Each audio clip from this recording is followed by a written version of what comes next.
Yo, it's Famous Lamb here, and I'm back with another video, and today I'm going to be talking about some Sion tips and tricks type deal. Since I am a Sion main myself, I do have quite a few games on Sion and know quite a few things with them, seeing as I have around 500 total games played with Sion, 300 ranked, and over 200,000 mastery score on Sion, so I think I'm pretty qualified. So let's just hop right into tip or trick number one. Alright, so tip number one, or tip and trick number one, once you go into a bush, people cannot see your Q channeling up.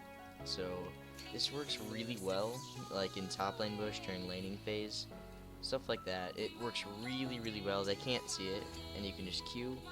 They don't see anything, and they'll just be knocked up. And I personally use this a ton when I'm in lane or just trying to battle it out between these three bushes. And it's just a really easy thing to do. Most Sion mains will know how to do this and really have mastered this and use it to its full potential. But if you're just a newer Sion player or just trying out Sion, this is definitely a tip that you need to know. Alright, so the second tip or trick for Sion or Sion mains, you can use your ultimate, Unstoppable Onslaught, to get from the base gates all the way to the Baron Pit or Dragon Pit. Now, this is extremely useful, and all Sion mains should know how to do this.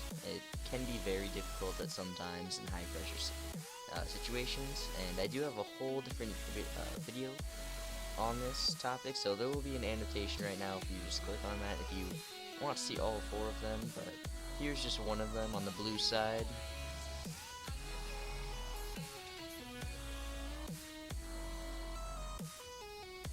Oh, I kind of messed up at the end there, but I kind of curved off of this ledge, but it's just along the lines of that. You can just ult from each base gate and get to the Dragon or Baron Pit, which is extremely useful. So the third tip or trick for Sion is that his Q hitbox is actually a small amount of pixels behind him, so you can actually Q right here, and it will hit that one, just like that.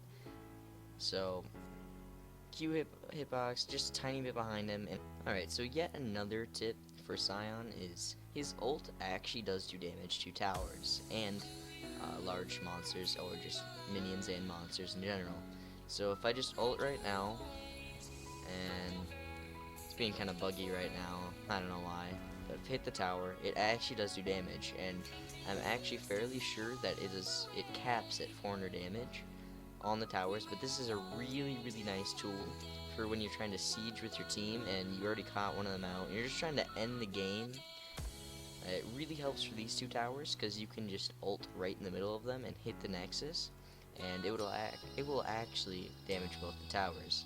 Just another useful tool that you can use on Sion.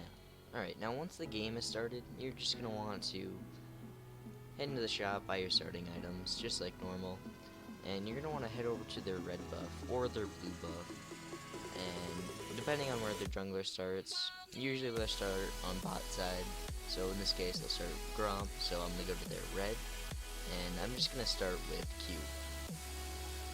So just head over to the red buff, and this is really just taking advantage of Sion's passive, Glory and Death, where he basically turns into a beast and does a whole bunch of damage.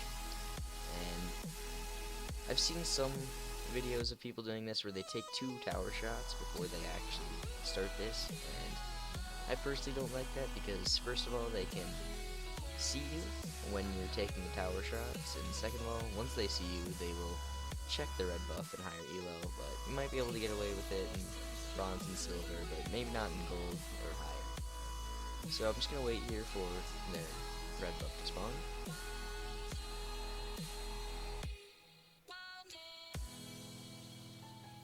Alright, now once it's at 137, you're going to want to start channeling your Q, so that right as they spawn, they start that your Q hits them. Just something little that you can do that will give you that 1 second ahead, and don't worry too much about using your Q again, and you don't want to stun them again because your goal here is to die. So just gonna go die, and then make sure that use your undead ability, and then just wait for yourself to die. Go into the shop, and you're actually gonna want to start your teleport immediately, and then you can buy 2 more pots or a ward and head right to the lane, and now you have their red buff actually, and 1 minion will die and you'll get level 2. So just something that really helps in laning, and you basically will win lane if you do this and get one of the buffs. So you can just do this. I personally don't take advantage of this. I'm not really too sure why. I mean, it's glitched, but I don't know. I just don't feel as safe as I should when doing this, because higher elo, they really can catch you doing stuff, and definitely can take the 2 tower shots in low elo, but probably will get caught in higher. Okay, so when you are channeling your Q up, or when you are ulting, I'll show them both. When you're channeling your Q up, you can activate your W, and just get that countdown to start going down, so that you can activate your W up, because that shield does do a ton of damage. So just little things that make a pretty big impact actually, especially later in the game. So channel a Q, use the W, and you'll already have 2 seconds done on your Q, or on your W, so you can just use your W shield, blow up. So this also works when you're ulting, and this has sort of just become muscle memory for me. I just do it whenever I'm ulting. So I'm just gonna ult, I just use my W, and then unult, and then use my W. It just becomes muscle memory after playing so many games on Sion. I don't know why the ult there was kind of glitchy, but it's been doing that. So just little things that make a pretty big difference actually. I do know a few more tips or tricks with Sion, but they are technically considered bugs that are not meant to be in the game, such as is Q not being visible right here, or the Tiamat glitch where if you use Tiamat and then use Q, then the Q will not be animated. But I'm going to save that for a different video, to showcase all these little bugs on Sion, and hopefully they will get fixed with the video if it gets enough views or whatnot. Alright, that's pretty much going to wrap it up for this video. Leave a like if you enjoyed the video, and maybe subscribe if you are a Sion lover like me, and make sure and leave a comment if you want to see more videos like this. The bug video for Sion I will be releasing soon. Gotta make that. Shouldn't be too hard. And I'll see you guys later. Peace.